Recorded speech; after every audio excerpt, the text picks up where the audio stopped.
చాలా శ్రీనివాస్ ఈ రోజు చాలా సంతోషంగా ఉంది. ఎందుకంటే మన వెస్టేజ్ అనే విన్నింగ్ టీం లోపల మరొక కార్ రావడం జరిగింది. ఎస్ ఆర్ నో ఒకప్పుడు మేము అనుకునేది నిజంగా కాళ్ళు వస్తాయా వీళ్ళు మాయమాటలు చెప్తారు, నిజంగా వస్తాయో రావా ఇవన్నీ అబద్ధాలు చెప్తారు మేము అనుకునేటోళ్ళు స్టార్టింగ్ లా.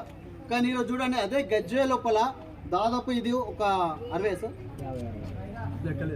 నుంచి 70 కాళ్ళ మధ్యలో ఉంది. ఒక్కసారి ఆలోచన చేయండి, అంటే కాళ్ళు లైన్లు వస్తున్నాయి. ఆల్రెడీ ఇప్పుడు 4-5 కాళ్ళు ఇప్పుడు రన్నింగ్లో ఉన్నాయి. అంటే ఒక్కసారి ఆలోచన చేయండి. సార్ వాళ్ళు కూడా ఇట్లాంటి ఒక మీటింగ్లోకి వచ్చిన తర్వాత ఒక కమిట్మెంట్ తీసుకురు కాబట్టి ఆ కమిట్మెంట్ ప్రకారం వర్క్ చేసిండు కాబట్టి ఒక సంవత్సరంలో ఆయనకు ఎన్నిసార్లు నో చెప్పిన వాళ్ళు చాలామంది చాలామంది అయినా వాళ్ళని పట్టించుకోకుండా ఆయన పని ఆయన చేసుకుంటూ పోయిండు. సిస్టంతో పనిచేసిండు, కలిసి పనిచేసిండు, అప్లైన్ చెప్పింది విన్నాడు కాబట్టి ఈరోజు కార్ తీసుకోగలిగాడు. అవునా కదా? మనం కూడా సక్సెస్ కావాలి అంటే క్రమం తప్పకుండా మీటింగ్లకు అటెండ్ కావాలి, జూమ్ మీటింగ్ అటెండ్ కావాలి, సిస్టంతో పని చేయాలి, అప్లైన్ చెప్పింది వినాలి. అట్లా చేస్తేనే 1 సంవత్సరం నుంచి 2 సంవత్సరాలు ఒక్కబట్టి చేయండి.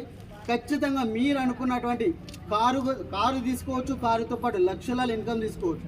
అవునా కదా? సాధ్యమవుతాయి కదా? చూడండి సార్ ఒక నార్మల్ పర్సన్ కానీ ఈరోజు చూడండి ఒకప్పుడు ఏంటంటే సార్ వ్యవసాయం చేసుకున్న పర్సన్ తర్వాత హోటల్ కూడా పనిచేసిండు.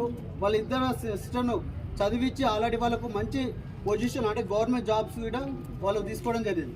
కానీ ఈరోజు చూడండి వాళ్ళు ఒక కారు కూడా తీసుకోలేదు, కనీసం బైక్ కూడా తీసుకోలేదు. కానీ ఈ బిజినెస్ ద్వారా సార్ వాళ్ళు చూడండి ఒక నార్మల్ పర్సన్ ఈరోజు కార్ మెయింటైన్ చేస్తుండు, మంచి ఇన్కమ్ కూడా సంపాదిస్తూ ఉండు. ఈరోజు సార్ వల్ల సాధ్యం అవుతున్నప్పుడు మన వల్ల కూడా సాధ్యమవుతుందే కాదా? కాబట్టి మంచి నిర్ణయం తీసుకోండి, మంచి అవకాశం ఉంది కాబట్టి లేట్ చేయకండి.